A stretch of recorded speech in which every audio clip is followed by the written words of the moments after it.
우리 시편 137편 1절에서 9절 보겠습니다.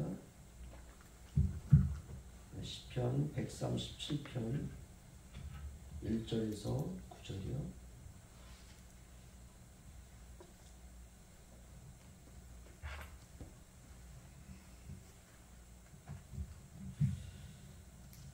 저 한 절씩 교도하겠습니다. 우리가 바벨론의 여러 강변 거기에 앉아서 시온을 기억하며 울었도다. 이는 우리를 사로잡은 자가 거기서 우리에게 노래를 청하며 우리를 황폐하게 한 자가 기쁨을 청하고 자기들을 위하여 시온의 노래 중 하나를 노래하라 하미로다. 예루살렘아, 내가 너를 잊을진대 내 오른손이 그의 재주를 잊을지로다. 내가 예루살렘을 기억하지 아니하거나 내가 가장 즐거워하는 것보다 더 즐거워하지 아니하는데 내 여호와의 천장에 붙을지로다. 여호와여, 예루살렘이 멸망하던 날을 기억하시고 에돔 자손을 치소서. 그들의 말이 헐어버리라 헐어버리라 그 기초까지 헐어버리라 하였나이다. 멸망할 때 바벨론아, 내가 우리에게 은혜로 함께 갚는 자가 복이 있으리로다. 다 함께요. 내 어린 것들 바위에 메어 치는 자가 복이 있으리로다. 아멘. 오늘은 바벨론 강가에서 부르는 애가라는 제목으로 함께 말씀을 나누기를 원합니다. 그 인생에 그 적당한 그 텐션, 긴장이 좀 필요합니다. 우리가 어느 악기든지요, 피아노도 그 안에 다 그 선이 있습니다. 그래서 조율한다 그러죠. 그래서 피아노 조율사가 와서 음이 이탈을 했다든지 좀 늘어졌다든지 하면 그 안에 그 피아노 선을 교체할 건 교체하고 다시 또 팽팽하게 그 건반마다 가지고 있는 음을 거기에 딱 맞춥니다. 긴장이죠. 선이 팽팽합니다. 피아노 뒷뚜껑을 열고 보면요, 이게 무슨 굵은 철사 같아요. 팽팽합니다. 그래야 건반을 탁 두드릴 때 명쾌하게 소리가 나요. 기타도 마찬가지입니다. 드럼도 마찬가지예요. 우리 드럼은 그냥 대충 북이나 이런 거 갖다 놓으면 뭐 치면은 될 것 같지만 그렇지 않습니다. 그 북도요, 이 가죽인데 그 옆에 이 북을 당길 수 있는 그런 볼트들이 있어가지고 그래서 그 북도 피아노 줄처럼 다 당겨서 쫙하게 그 소리가 나야 됩니다. 모든 악기들이 그렇죠. 긴장이죠. 적당한 텐션. 너무 긴장해도 안 되고 또 너무 느슨해도 안 되고. 그리스도인도 마찬가지입니다. 적당한 텐션이 필요합니다. 항상 그 긴장, 영적인 긴장. 그게 쭉 풀어지면 그건 이제 브레이크 없는 인생이죠. 브레이크 없는 인생은, 브레이크 없는 자동차는 그건 자동차가 아니에요. 무기입니다. 무기.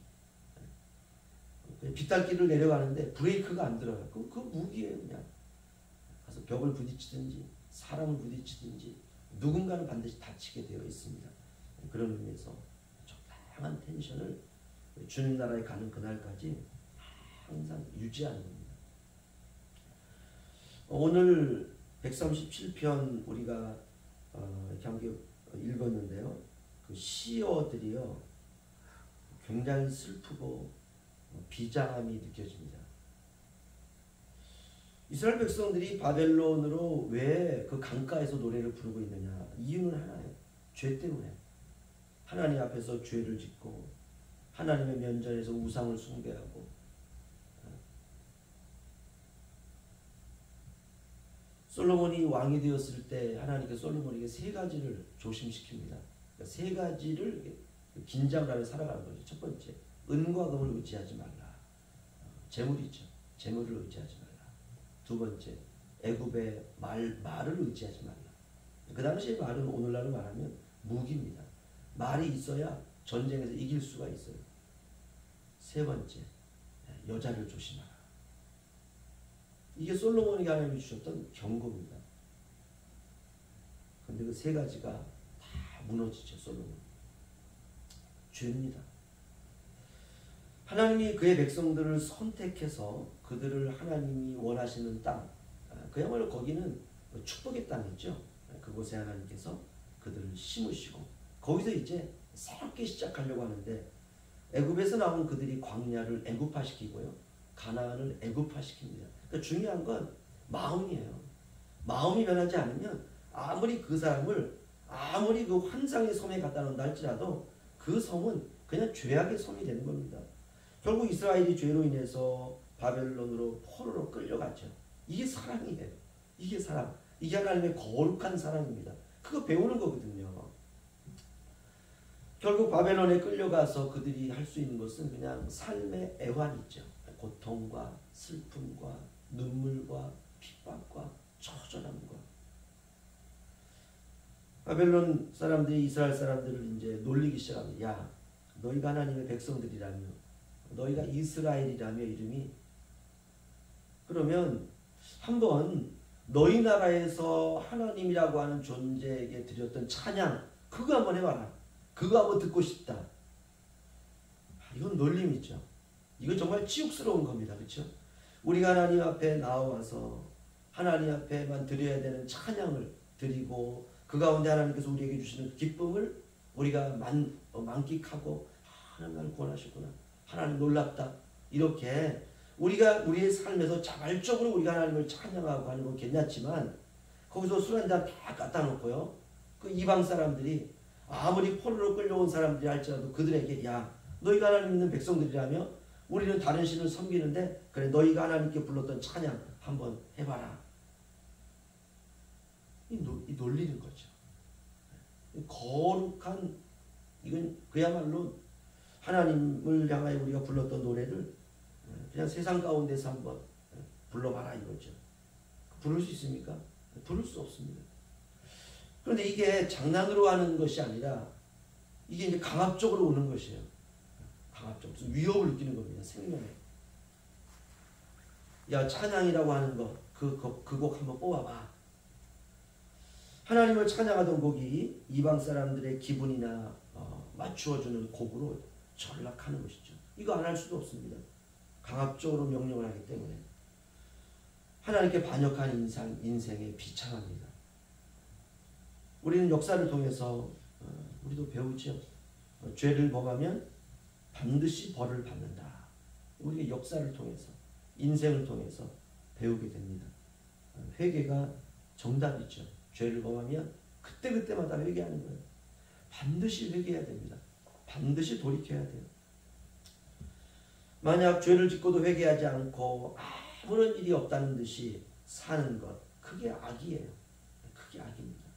티끌만한 죄라도 우리 연포 양문교회 모든 성도님들과 우리 모든 자녀들은 그때그때 바로 즉시 우리가 회개하며 살아야 되리라 믿습니다.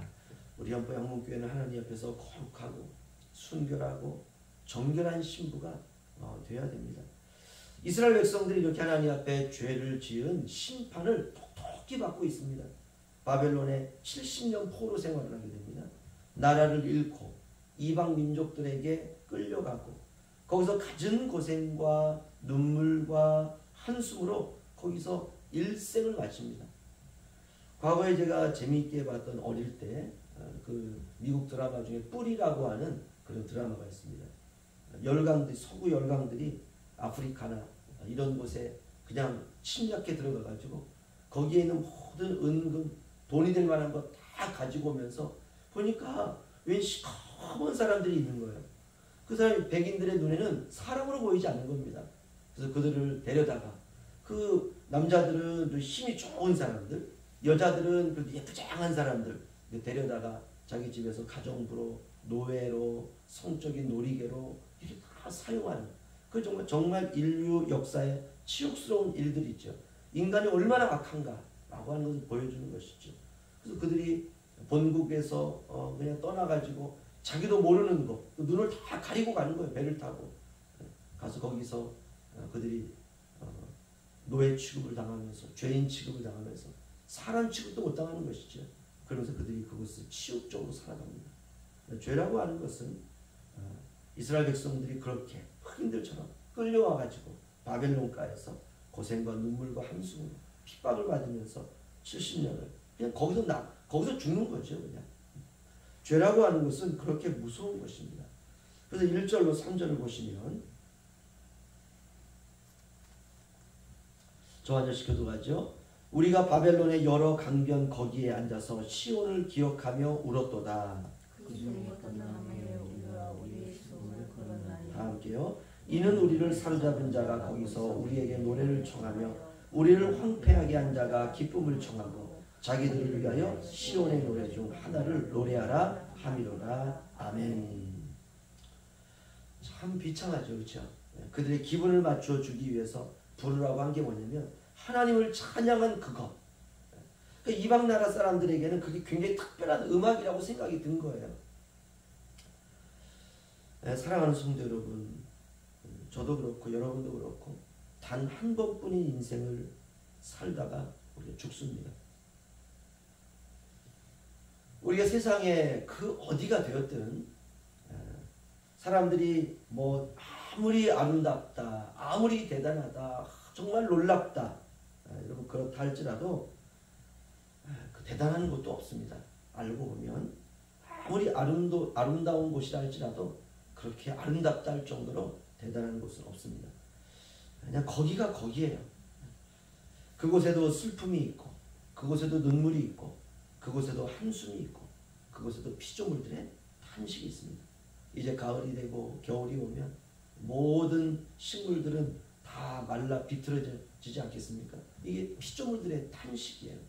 여름에 그렇게 아름답게 피었던 풀과 여름에 풍성했던 가을에 그렇게 아름답게 단풍도 들고 꽃도 피고 했던 이 모든 피조물들이 겨울이 되면 다 말라 비틀어집니다. 죽음의 종로로 타는 피조물들의 하나님의 아들이 이 땅에 다시 재림하는 그 기다림에 대한 탄식입니다. 아름답다라고 하는 것은 인간이 자기 만족을 위해서 부여한 의미죠. 이스라엘 백성들이 바벨론에 끌려가서 바벨론 강가에서 그들이 눈물을 흘렸다 이렇게 말합니다. 이제 이방 사람들이 자기들에게 하나님을 찬양했던 노래를 부르라고 강요하니까 4절에 보면 이렇게 말합니다. 우리가 이방 땅에서 어찌 여호와의 노래를 부를 수 있을까? 절망이죠. 부르고 싶지만 처지가 그렇지 못한 것입니다. 우리는 이스라엘의 역사를 통해서 우리 자신을 이제 반추해 봐야 됩니다. 역사라고 하는 건 거울입니다. 나를 볼 수 있는 그런 거울. 오늘 이 새벽 우리가 한 가지만 기억했으면 좋겠습니다. 저와 여러분도 우리는 본향이 아니라, 본향은 천국이잖아요. 본향이 아니라 우리는 세상이라고 하는 세속도시에 살고 있습니다. 아담이 에덴 동산에서 추방당했을 때 저와 여러분도 함께 추방당한 것이에요. 바로 아담의 씨 속에 저와 여러분이 있었습니다. 그래서 우리의 인생에도 피곤함이 있고 이별이 있고 탄식이 있고 아픔이 있는 것입니다. 우리는 본향을 찾아가는 사람들입니다. 마치 연어가 자기가 태어난 곳을 향해서 이제 자기가 산란을 할 때 거기를 막 찾아가지 않습니까? 거기는 뭐 숫 연어도 가고 암 연어도 같이 가는 것입니다.